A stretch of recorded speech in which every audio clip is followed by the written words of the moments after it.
According to the Hadiths, the Christian ruler of Abyssinia protected the followers of Muhammad who escaped alleged persecution at the hands of the pagan Arabs. Also, according to the Hadiths, Muhammad met with the priest Bahira, who allegedly recognized him as a prophet. Furthermore, Muhammad was married to his first and wealthy wife, Khadija, who had a very Christian background. Why then does the Quran attack Christianity and the Christians?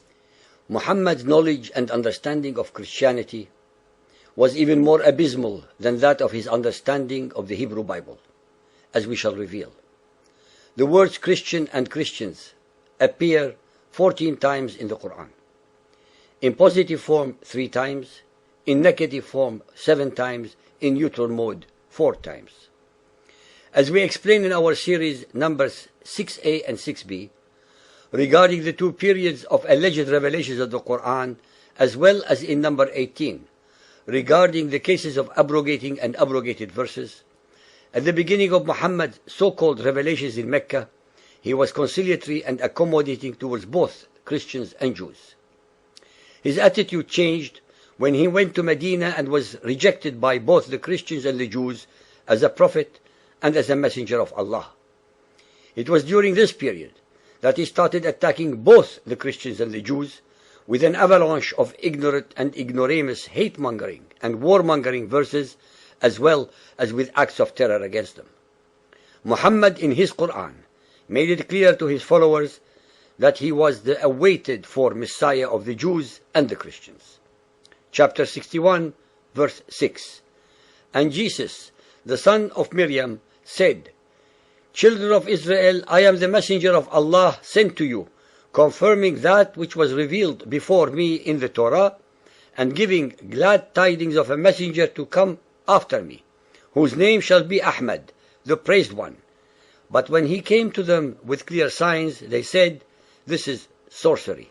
Not a single follower of Muhammad, past, present, or in the future, can point out such a prediction in the New Testament without perverting, contorting, and twisting language, religion, reality, and facts. Chapter 2, verse 116. They say, Allah has begotten a son. Muhammad's attacks on the Christians centered exclusively on the fact that Christians believe in the Trinity and that Jesus is the Son of God.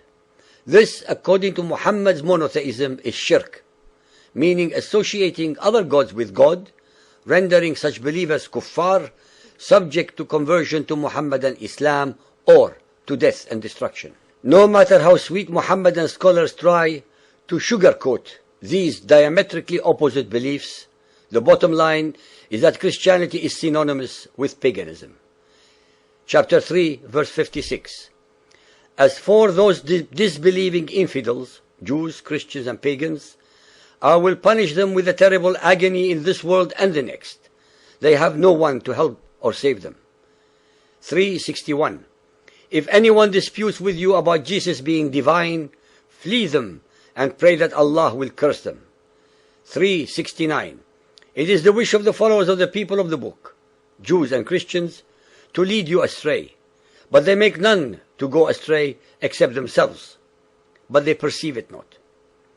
Since the people of the book already had the original and uncorrupted revelations, Muhammad plagiarized, plundered, pirated, and or perverted version of their scriptures was and still is no match to theirs. That is why Muhammad's Quran rants incessantly about their disbelief. Of course, they were and still are in disbelief about the mendacity, perversity, and unholiness of Muhammad's Quran. Chapter 3, 118. O you who believe, take not into your intimacy those outside your religion, pagans, Jews, and Christians. They will not fail to corrupt you. They only desire your ruin. Rank hatred has already appeared from their mouths. What their hearts conceal is far worse. This verse is one among hundreds that discriminate, incite hatred, and vilify all humans who do not believe as the Muhammadans do, in Allah and in Muhammad as his messenger. Chapter 4, 157.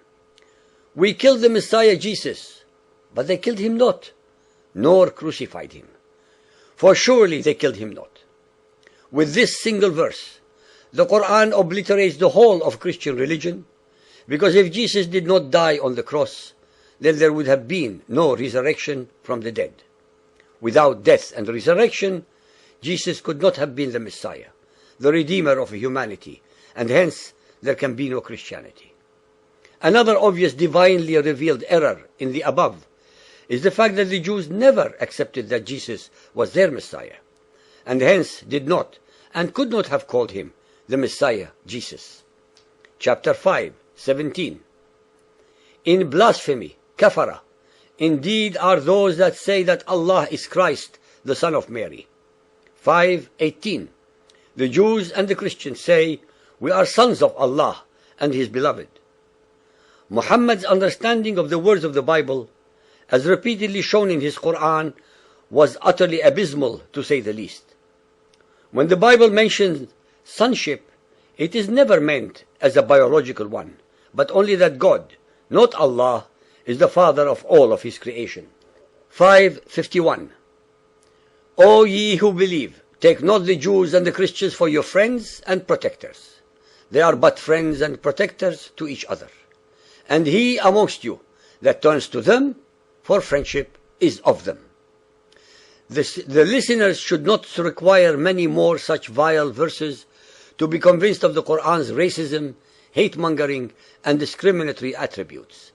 Incessantly, throughout its verses and chapters, as in this verse alone, there are several extremely important mistakes, rendering its alleged origin as divine, null and void.